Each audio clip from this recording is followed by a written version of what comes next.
ಮೊದಲನೇ ಕಾರಣ ಕನ್ನಡದವಳು ಅಂತ, ನನ್ನ ಬೆಸ್ಟ್ ಫ್ರೆಂಡ್ ಅಂತ. ಅವ್ರ ಕಣ್ಣಲ್ಲಿರೋ ಹೊಳಪು ಯಾವುದೂ ಕಮ್ಮಿ ಆಗಿಲ್ಲ. ನಾನು ನೋಡಿದಾಗೆಲ್ಲ ಅದೇ ಪ್ರೀತಿ ಇರುತ್ತೆ. ಅದು ಪ್ರತಿಯೊಂದು ಕೌಂಟ್ ಆಗುತ್ತೆ. ನಾವೆಷ್ಟು ತಾಳ್ಮೆಯಿಂದ ಇರ್ತೀವೋ ಅಷ್ಟು ಸುಲಭವಾಗಿ ನಮ್ಮ ಕೆಲಸ ನಾವು ಸಾಧಿಸ್ಬೋದು. ದುಡ್ಕಬೇಡ. ನನ್ನ ಬಗ್ಗೆ ನೀವು ತಲೆ ಕೆಡಿಸ್ಕೋಬೇಡಿ. ಇನ್ನು ಎಲ್ಲಿ ಏನ್ ಮಾತಾಡ್ಬೇಕು ಅಂತ ನನಗ್ ಗೊತ್ತಿದೆ. ಹೌದು, ಮಮ್ಮಿ ಎಲ್ಲಿ? ನೀವ್ಯಾಕೆ ಅವ್ರನ್ನ ಒಂಟಿಯಾಗಿ ಬಿಟ್ಟು ಬಂದಿದ್ದೀರಾ? ದೂರದಿಂದ ನೀವಿಬ್ರು ಜಗಳ ಆಡೋದನ್ನ ನೋಡಿದೆ, ಅದೇ ಗುಂಗಲ್ಲಿ ಇಲ್ಲಿಗೆ ಬಂದೆ. ನೋಡು, ಇನ್ನು ಜಾಸ್ತಿ ಚರ್ಚೆ ಬೇಡ.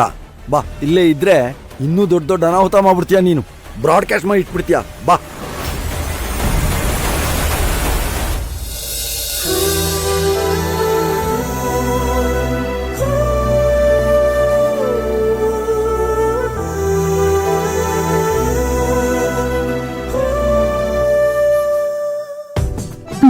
ನೀರು ಕುಡೀರಿ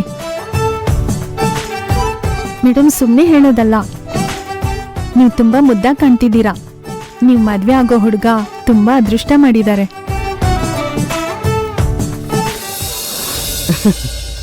ಅದೃಷ್ಟ ಮಾಡಿರೋದು ನನ್ ಮೊಮ್ಮಗ ಅಲ್ಲ, ಇವಳು. ನೋಡಮ್ಮ, ನೀ ಸ್ವಲ್ಪ ಹೊರ ಹೋಗು, ನಾನು ಇವಳ ಹತ್ರ ಮಾತಾಡ್ತೀನಿ.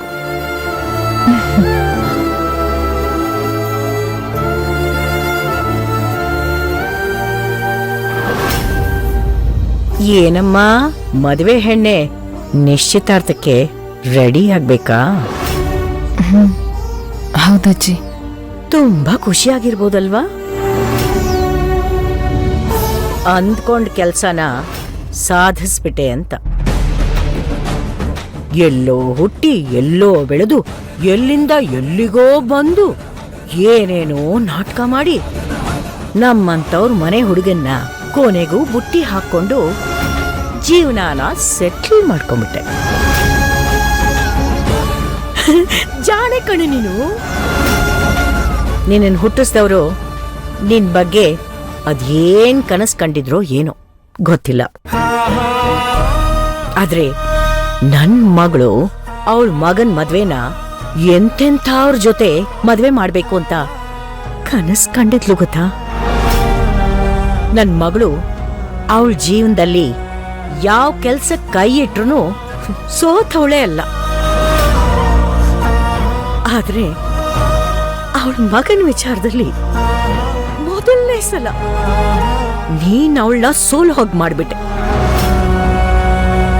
ನೀನು ನನ್ ಮೊಮ್ಮಗನ್ ಪ್ರೀತಿಸಿದ್ದು ನನಗೇನ್ ಅಭ್ಯಂತರ ಇಲ್ಲ. ಆದ್ರೆ ಆ ಹಸೆ ಮಣೆ ಮೇಲೆ ಈ ಹೊಟ್ಟೆನ್ ಹೊತ್ಕೊಂಡ್ ಕೂರ್ತಿಯಲ್ಲ, ನನ್ ಮಗಳ ಮಾನ ಮರ್ಯಾದೆ ಏನಾಗ್ಬೇಡ? ಅಲ್ಲ, ನನ್ ಮಗಳನ್ನ ನೀ ಏನಾದ್ರೂ ಭಿಕಾರಿ ಅನ್ಕೊಂಡ್ಬಿಟ್ಟಿದೀಯಾ? ಅವಳು ಬಿಸ್ನೆಸ್ ಮ್ಯಾಗ್ನೆಟ್ ಕಣೆ. ಅಂಥ ಅವಳ ಮಗನ್ ಮದ್ವೆಗೆ ಎಷ್ಟು ಜನ ಬಂದಿರ್ತಾರೆ. ಅಲ್ಲಿ ಅವರೆಲ್ಲ ನಿನ್ನ ನೋಡಿದ್ರೆ ನನ್ ಮಗಳ ಬಗ್ಗೆ ಏನನ್ಕತ್ತಾರ ಹೇಳು? ಈ ಅವಮಾನನ ತಡ್ಕೊಳಕ್ ಆಗಲ್ಲ ಅಂತ ನನ್ ಮಗಳು ಎಂತೆಂಥ ದೊಡ್ಡ ವ್ಯಕ್ತಿಗಳನ್ನೆಲ್ಲ ಈ ಮದ್ವೆಗೆ ಕರ್ದೇ ಇಲ್ಲ. ಈಗ್ಲೂ ಸಿಟಿಯಿಂದ ಇಷ್ಟ್ ದೂರ ಬಂದು ಮದ್ವೆನ್ ಯಾಕ್ ಮಾಡ್ತಾ ಇರೋದು ಅಂತ ಗೊತ್ತಾ? ಮೀಡಿಯಾದವ್ರಿಗೆ ಗೊತ್ತಾಗ್ಬಾರ್ದು ಅಂತ. ಗೊತ್ತಾದ್ರೆ ಮರ್ಯಾದೆ ಹೋಗುತ್ತೆ ಅಂತ. ಹುಲಿ ತರ ಇದ್ದಂತ ನನ್ ಮಗಳನ್ನ ಹುಲ್ ಕಡ್ಡಿ ಮಾಡ್ಬಿಟ್ಟಿಯಲ್ಲೇ ನೀನು. ಅದು ಬಿಡು, ಹಾಳಾಗೋಗ್ಲಿ.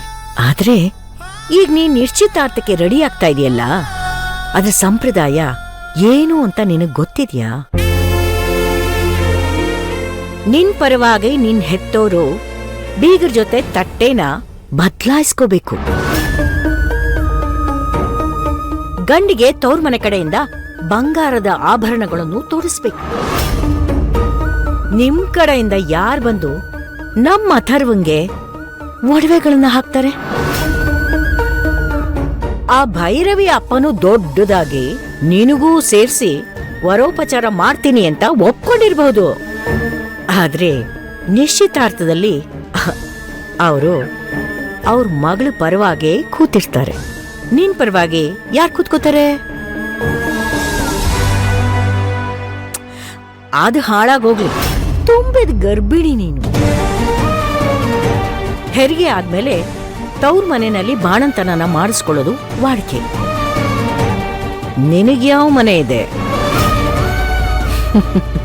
ಎಲ್ ಹೋಗ್ ಬಾಣಂತನನ್ ಮಾಡಿಸ್ಕೋತೀಯ? ಭೈರವಿ ಮನೆಗೆ ಹೋಗ್ತೀಯಾ? ಅದೇನಂತ ನಮ್ಮ ಅಥರ್ವ ನಿನ್ನನ್ನಿಷ್ಟಪಟ್ನೋ ಗೊತ್ತಿಲ್ಲ. ಎಲ್ಲ ನಮ್ ಕರ್ಮ. ಶನಿ ತರ ನಮ್ ಮನೆಗೆ ಒಕ್ಕರ್ಸ್ಕೊಂಡ್ಬಿಟ್ಟಿದ್ಯ. ನಿನ್ನಿಂದ ನಮ್ ಮನೆತನದ ಮಾನ ಮರ್ಯಾದೆ ಎಲ್ಲ ಹಾಳಾಗೋಯ್ತು.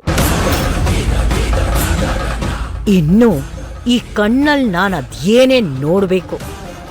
ನಾ ಕಾಣೆ, ನೀನು ನಮ್ಮನೆ ಹೊಸಲು ತುಳಿಯೋ ದೌರ್ಭಾಗ್ಯ ನೋಡೋಕ್ಕಿಂತ ಆ ಭಗವಂತ ನನ್ನನ್ನೇ ಕರ್ಕೊಂಡ್ಬಿಟ್ರೆ ಸಾಕಪ್ಪ.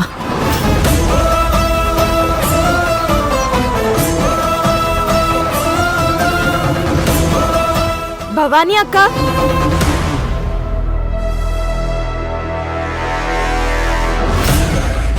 ಅಕ್ಕ ನೀವಿನ್ನೂ ರೆಡಿ ಆಗಿಲ್ವಾ? ಯಾರೇ ಅಕ್ಕ? ನಿನಗ್ ಯಾರನ್ನ ಹೇಗ್ ಕರಿಬೇಕು ಅಂತ ಗೊತ್ತಾಗಲ್ವೇನೆ? ಅಜ್ಜಿ ಏನ್ ಹೀಗ್ ಮಾತಾಡ್ತಿದ್ದೀರಾ? ಅಥರ್ವಂಗೆ ಭವಾನಿ ಅಕ್ಕ ಹೆಂಡತಿ ಆದ್ಮೇಲೆ ನನ್ನ ಅಕ್ಕ ಅಂತ ತಾನೇ ಕರಿಬೇಕು. ನಿನ್ ಕರ್ಮ, ಯಾರ್ಯಾರನೋ ಅಕ್ಕ ಅಂತ ಕರಿಬೇಕು ನೀನು.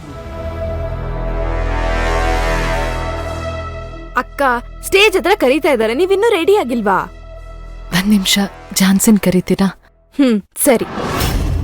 ಝಾನ್ಸಿ, ಝಾನ್ಸಿ.